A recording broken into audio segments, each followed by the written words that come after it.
This is Kal Kat's the Kal Katster, and I just got done watching Disney Plus episode Winter Soldier, episode number 3, The Power Broker. Yeah, uh, yeah. This is probably going to be a fairly short review because it's the same kind of issues as the other ones. Yeah, again, the their seemingly desperate need to whisper constantly. They're trying to be more mysterious and whisper. That's right, and it's like their voices blend together like a cacophony. But yeah, the in this one, the Falcon and the Winter Soldier break Baron Zemo out of jail, so they can get into the so they can use him to get to the Power Broker, who's this other Marvel character that's off there. Basically, that's the plot. Yeah, so we have Baron Zemo put on his purple mask at one point. Ooh, it's the Baron Zemo. Yeah. He was like a bad guy in the movies. How they're gonna do? I don't wonder how they're gonna do the other Marvel movies. The TV shows seem to reference all the other stuff. So, are the movies gonna reference the shows, or are they gonna just keep going and do their own thing? They should do their own thing. They should be self-contained. Each Marvel movie should be, within that universe and not connect to the shows, because the shows there's just too much going on. It'd be like if they. It'd be like if you grabbed a random series, with a lot of stuff going on, and just showed movie versions of it referencing the other stuff that happened. It could get very confusing, very convoluted, very quickly. Yeah.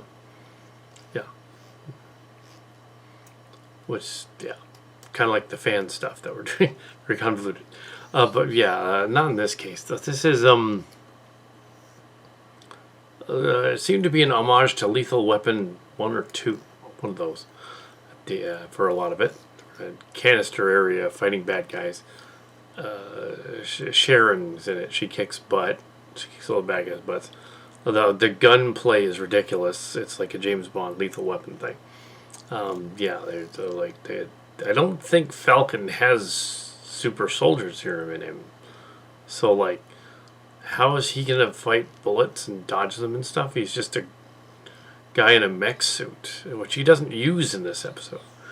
And also, the Captain America / U.S. agent, basically, to that guy is trying to get to the bottom of the case of the missing gun.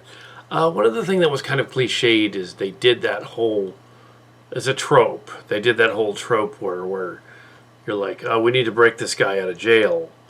He's explaining his break him out of jail plan while actually breaking him out of jail. That trope is like a montage, so of him breaking him out of jail. And it's like, well, yeah, it's a cliche. Don't do that. Yeah. So, and their plane has amazing range. But also, like, the other Avengers don't seem to be around when all this other stuff is happening. It's just interesting, including the WandaVision thing. It's like they introduced a new one there and some basic ones here. Explained that one of the Marvel countries had disappeared by the end and was swallowed up by the other countries because it was a made-up country. Oh, it's just kind of funny. Sokovia or whatever. Yeah. But because the city was taken during Age of Ultron. Yeah, so there's a lot of references to Age of Ultron. Yeah. So you have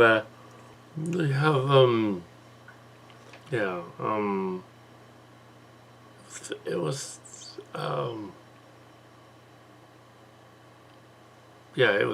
there were action scenes in it, but when they were talking back and forth, it just wasn't interesting.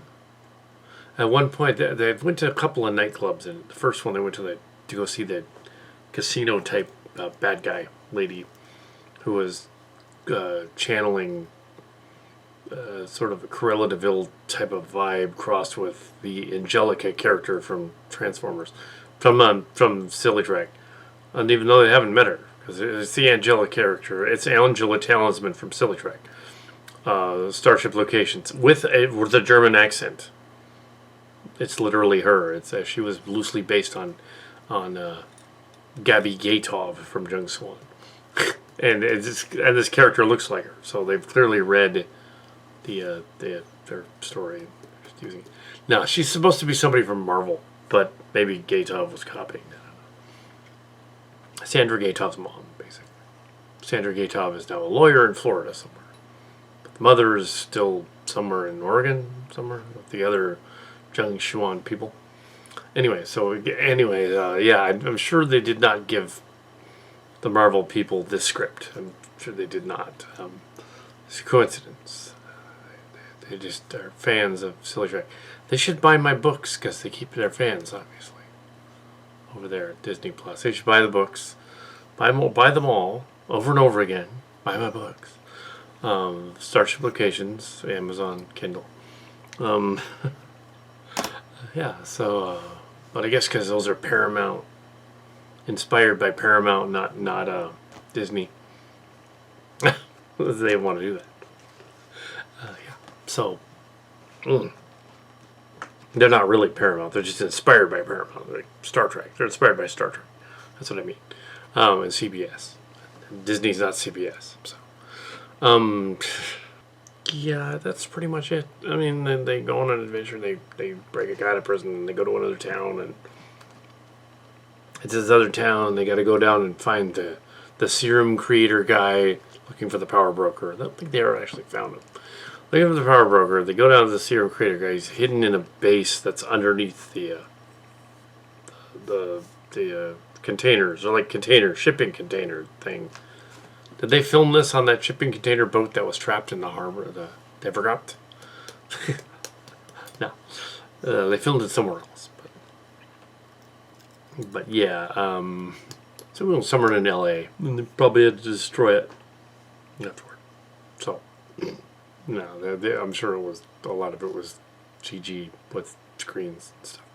Green screens and stuff. They could do that.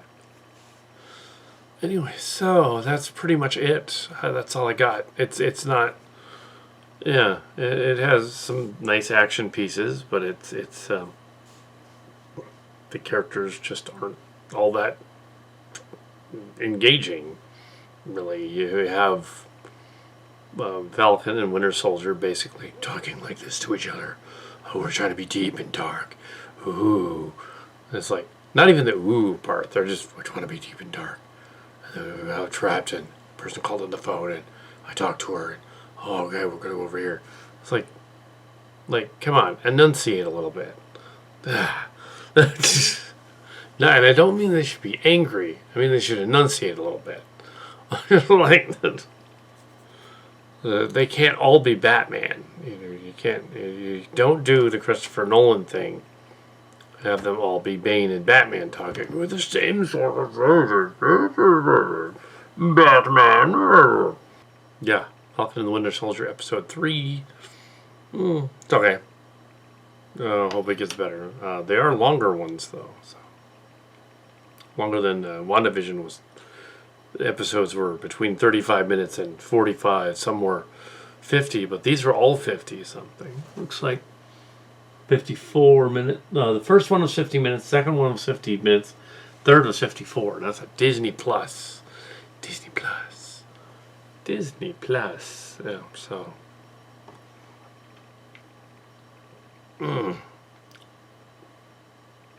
Yeah.